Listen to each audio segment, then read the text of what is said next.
Welcome back, my friends, to the motorbike show that never ends. Where the hell are we? Well, we are somewhere else. We are somewhere else. We are in my lockdown lair. A place where I retreated to when the world went crazy a couple of years ago. 4 years ago now, actually. I found myself on the wrong side of the Atlantic when COVID hit and couldn't get back to Canada.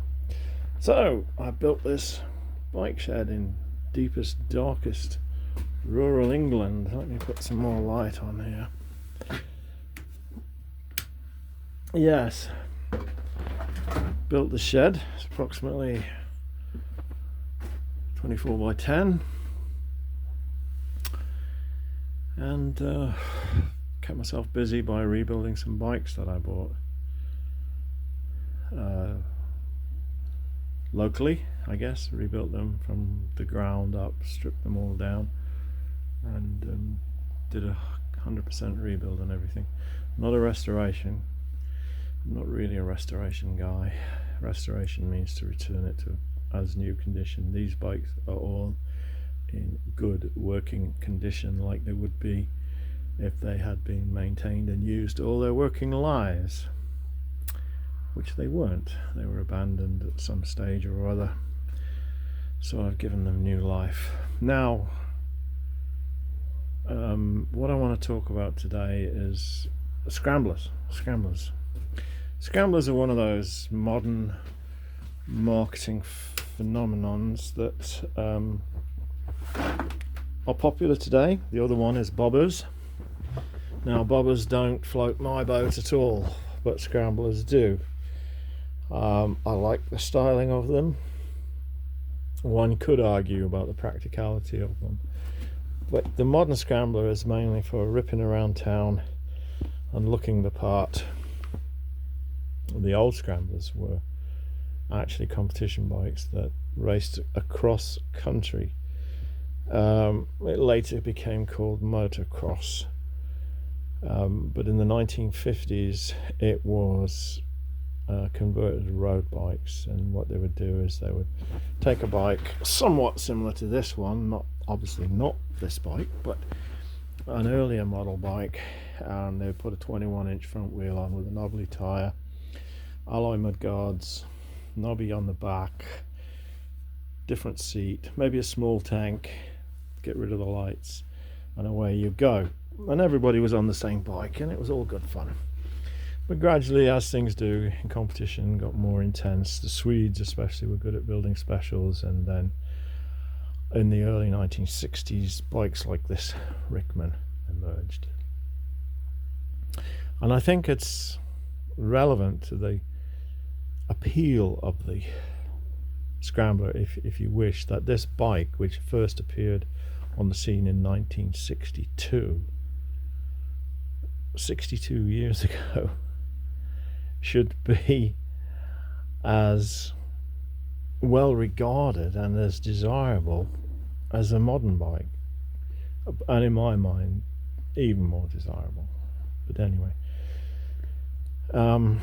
so what have you got available for scramblers at the moment? Well, there's the Ducati Scrambler, which I know very little about. I don't particularly like the look of the bike, although it does have a very nice engine.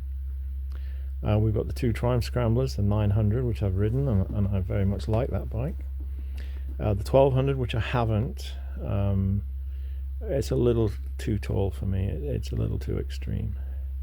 And then the new kid on the block is the Royal Enfield Interceptor 650 Bear, which I think is a great looking bike, and I think it jazzes up the 650 line, which is getting a bit jaded and never really appealed to me. It was neither fish nor fowl, if you know what I mean. I'm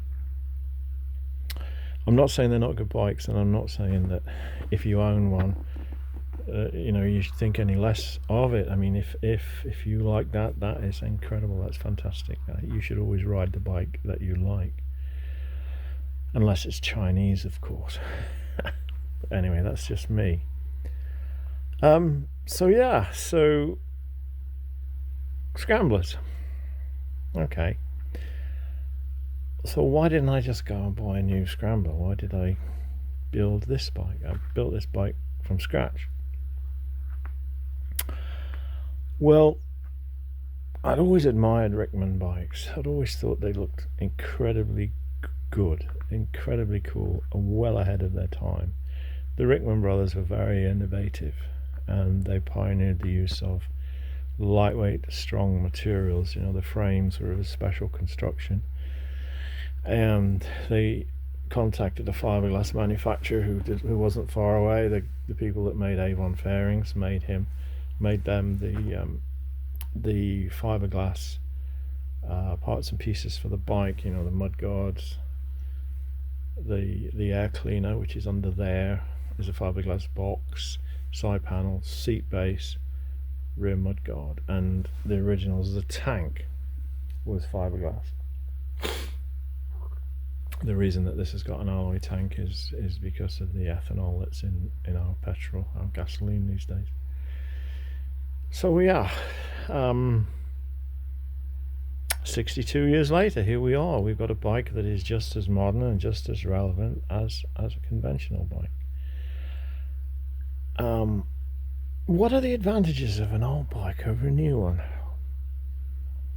Well, simplicity is the thing. Simplicity is the key. This bike has no computers on it, no sensors. Everything on this bike is mechanical, more or less. It does have a solid state regulator rectifier, but it needn't have. It could have the old design, but I just put them on because they're so commonplace these days and cheap. It has coil and points ignition, so mechanical spark advance, which works very well, and coil ignition, obviously, so we can run a very simple electrical system on it. We don't even have to have a battery, although I do have a battery on this bike because I'm running lights and I don't want to have the engine running to use the lights on occasion, you know, and I'm also running turn signals. So this bike weighs 300 pounds. That is incredibly light compared to a modern Scrambler. The 900 Triumph weighs 200 pounds more than this, and the Royal Enfield Bear weighs 170 pounds more than this.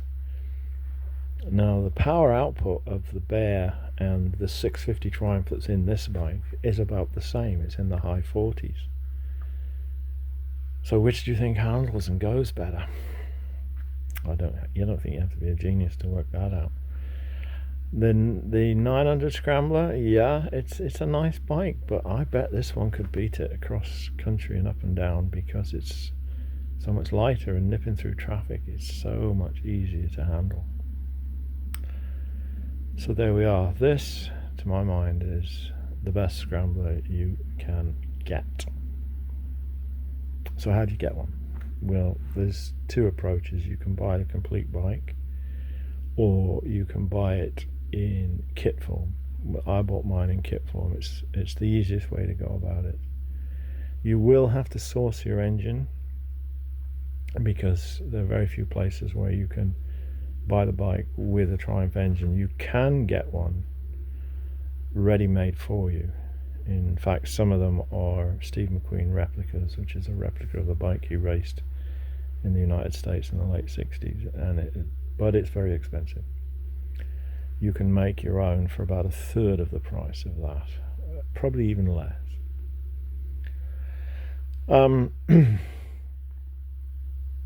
My bike is a Rickman. It's badged Rickman, and that is quite legitimate because I bought the kit from Rickman, and I have a letter of authenticity dating the bike and with the engine number and everything. But I did buy the engine separately.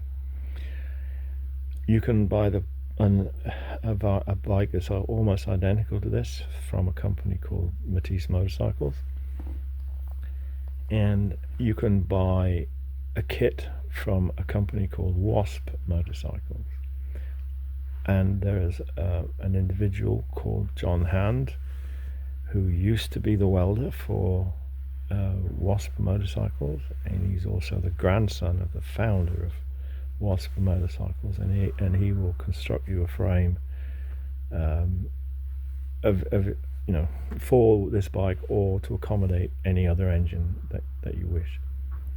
And they're all very good. They're all excellent, and they all trade from within. They're a small group, and they trade from one to the other. There are a little bit of politics involved, and I don't want to get into that, but as you find in the classic bike world, everybody's an individual. It's not like they're corporate, like Triumph or Royal Enfield. Everybody, it's a small world. Everybody's an individual, and if you can't cope with people on an individual basis, then you should be better off going buying a new bike off Royal Enfield or Triumph, to be honest. But anyway, it's a whole lot of fun building a bike like this. You do it your own way. My bike is fully equipped. It's got lights. That's called a donkey dick, and Steve McQueen had one on his bike. It does have turn signals here, reflectors.